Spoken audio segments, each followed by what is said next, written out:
You are looking at the procession going through the Lorain Avenue, Rocky River Drive intersection. There are dozens of law enforcement vehicles passing through.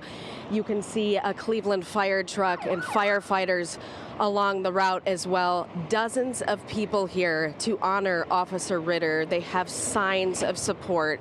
They're wearing shirts of support. There are ribbons tied along all these posts at this intersection, blue ribbons to support police. A number of these folks that are lined up here today say this is something the community should be attending, whether they are adults or children, no matter what their profession is, they should all be here today supporting this hero. And by the looks of this procession, which is dozens and dozens of cars deep, you can see how much this officer meant to this community, how big of a hero he was, how beloved and supported he was by his department. They are passing through this Lorain Avenue, Rocky River Drive intersection. They will continue all the way to the 3rd District headquarters, where they will make a brief stop. That, of course, is where Officer Ritter was stationed. You heard from our Isabel Lawrence talk about the memorial being built there with messages of support. They will then continue all the way to the Cathedral of St. John, where his memorial service will be held. Again, we are at Lorain Avenue and Rocky River Drive. The procession is still coming through. Dozens and dozens and dozens of law enforcement vehicles from all different departments across the state, across Northeast Ohio.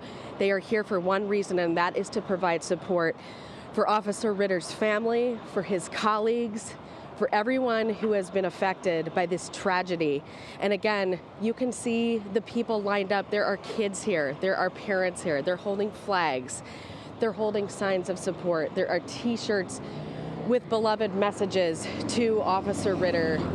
And it is just something very powerful to see. Another thing that I want to mention is the silence. Of course, you're hearing sirens, you're hearing the vehicles pass by, but you're also, it's hard to ignore the silence. And that is because everyone is showing respect and paying respect to this officer and all the law enforcement officers and safety force workers who are here today showing up for this community. Again, if you look over here to the left, you see the Cleveland fire truck. The first responders here are lined up. Russ, this is really an amazing sight, and I'm sure it is going to continue on all the way till they get to St. John. I'm sure you're right, Lindsay. Thank you. I want to go down to Matt Rascone, who is at the West Park Police and Fire Memorial, where we'll see the procession next. Looks like it hasn't made its way there yet, Matt, but what can you tell us from your vantage point? Looks like it's on its way right now.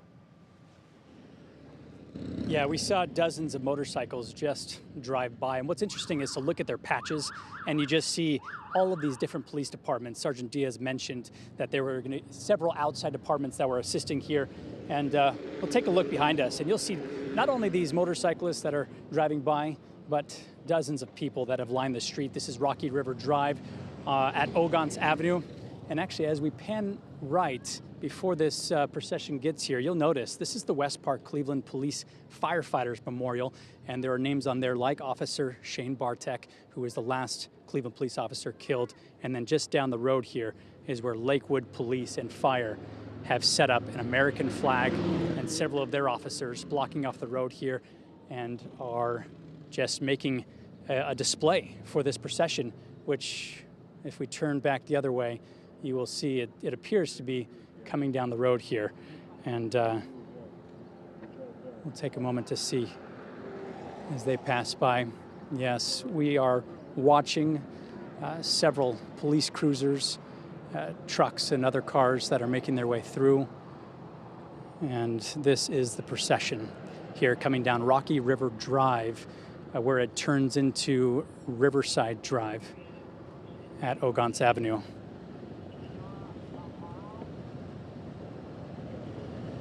Matt, thank you. As we see the hearse drive by there, Lindsey Buckingham mentioned something a moment ago that is so important, the silence of this and taking it all in. So we're going to do this. Let's take a few moments here and just take a look at these pictures and listen.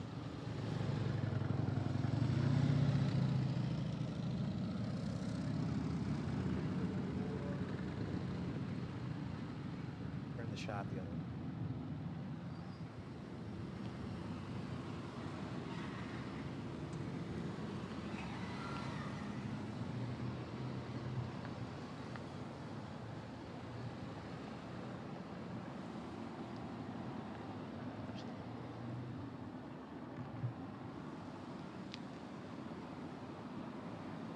It is 9:22 on this Monday morning. You're watching Channel 3's coverage of the Procession and Memorial Service for Officer Jamieson Ritter, who was killed in the line of duty last week, July 4th, a Cleveland police officer, 27 years old, 4-year veteran of the police department. As we heard from Kai Torquay earlier, he's a native of Webster, New York, which is just outside of Rochester. What will happen today at the Cathedral of St. John the Evangelist will be a memorial service, not a funeral. The funeral will actually take place in Rochester.